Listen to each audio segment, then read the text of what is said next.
అమోఘ పరాక్రమశాలి అయిన శ్రీరాముడు ఇట్టి సద్గుణములతో ఒప్పుచుండువాడు. సోదరులలో పెద్దవాడు, దశరథునకు ప్రియపుత్రుడు, ప్రజలకు హితము కూర్చుటలో నిరతుడు. అట్టి సకల గుణాభిరాముడు అయిన శ్రీరామచంద్రుని తన మంత్రుల విజ్ఞప్తి మేరకు ప్రజల క్షేమం కోరి దశరథుడు మిక్కిలి ప్రసన్నుడై యువరాజ పట్టాభిషిక్తునిగా చేయుటకు సిద్ధపడెను. శ్రీరాముని యువరాజ పట్టాభిషేకమునికై జరుగుచున్న ఏర్పాట్లను దశరథుని ప్రియ భార్య అయిన కైకేయి తన దాసి అయిన మంథర ద్వారా ఎరింగెను. పూర్వము శంబాసురుని జయించిన సందర్భమున దశరథుడు ఆమెకు 2 వరములు ఇచ్చి ఉండెను. రాముని వనములకు పంపుమనియు, భరతుని యువరాజ పట్టాభిషిక్తునిగా చేయుమనియు ఆ 2 వరములను ఇప్పుడు ఆమె తన భర్తను కోరెను. సత్యసంధుడైన ఆ దశరథ మహారాజు ధర్మమునకు కట్టుబడి ప్రియతమ సుతుడైన శ్రీరాముని వనములకు పంపవలసి వచ్చెను. వీరుడైన శ్రీరాముడు కైకేయికి ప్రియమును కూర్చుటకై తాను చేసిన ప్రతిజ్ఞను అనుసరించి పితృవాక్య పరిపాలనకై వనవాసములకు ఏగెను. సుమిత్రాసుతుడైన లక్ష్మణుడు శ్రీరామునికి ప్రియ సోదరుడు, మిక్కిలి వినయ సంపన్నుడు, శ్రీరాముని యందు భక్తి తత్పరుడు.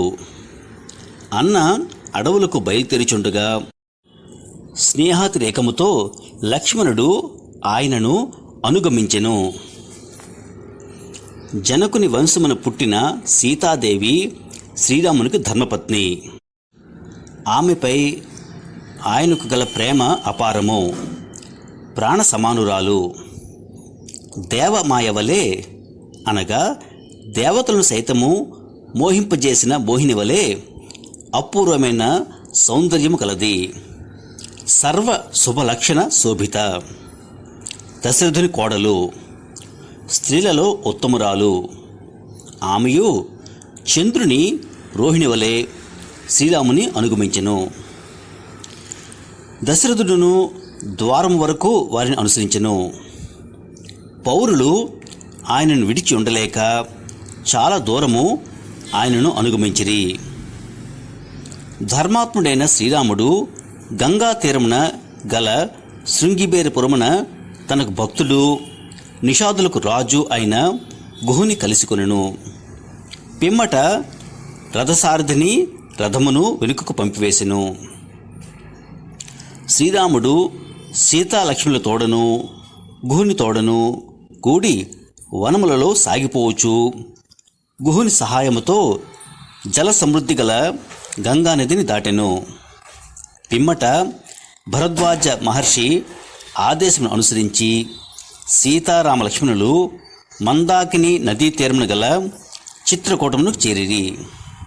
అచట చక్కని పర్ణశాలను నిర్మించుకొని ఆ ముగ్గురును దేవగంధర్వ సదృశులై సుఖముగా ప్రశాంతముగా నివసింపసాగిరి. సీతారామ లక్ష్మణులు చిత్రకూటమునకు చేరగా అయోధ్యలో దశరథ మహారాజు పుత్రశోక కారణముగా సుతునికే విలపించుచు స్వర్గస్థుడాయెను. దశరథుడు మృతి చెందిన పిమ్మట వశిష్ఠుడు మొదలగు బ్రాహ్మణోత్తములు రాజ్యాధికారము స్వీకరింపమని భరతుడిని కోరిరి.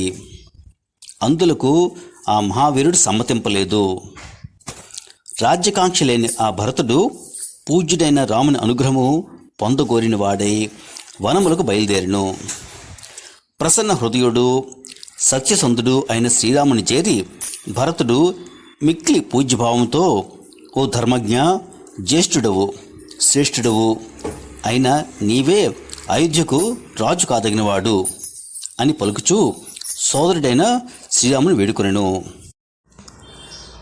సోదరులలో జ్యేష్ఠుడు ఉండగా కనిష్ఠుడు రాజార్హుడు కాడు అనున్నది రాజధర్మము.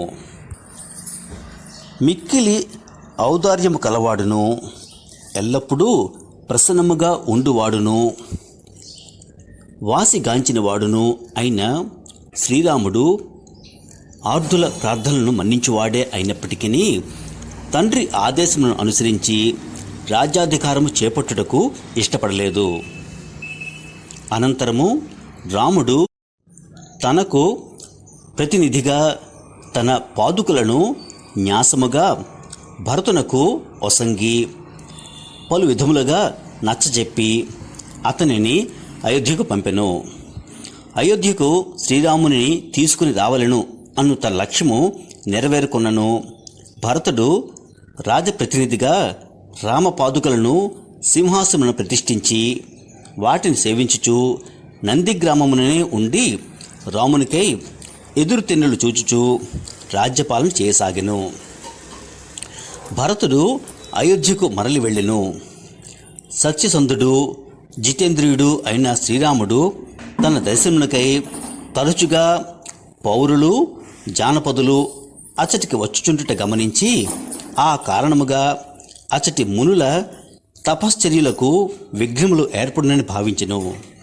పిమ్మట అతడు దండకారణ్యము చేరుటకు నిశ్చయించుకొనెను.